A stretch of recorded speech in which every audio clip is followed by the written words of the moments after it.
अस्सलाम वालेकुम नाज़रीन, आऊं आहियां मोहम्मद उस्मान मल्ला। सर्वेच न्यूज़ जे सभिनी ॾिसंदड़नि खे भलीकार। बुलेटिन में शामिल कंदासीं हिन वक़्त जी हिकु अहम ख़बर।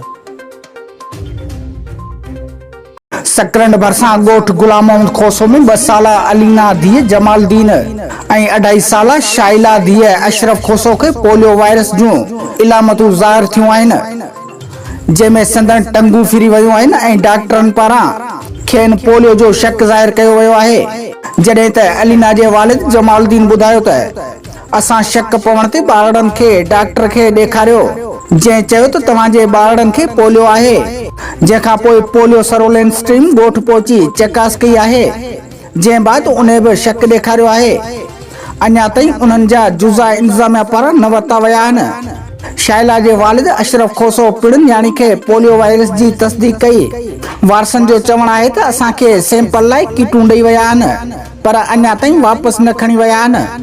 पोलियो में मुब्तला ॿारनि जे वालिदीन जमालुद्दीन, गाज़ी खान खोसो ऐं ॿियनि सिंध हुकूमत ऐं डॉक्टर अज़रा पेचो खे अपील कई आहे त न्याणियुनि जो फौरी तौर इलाज शुरू करायो वञे।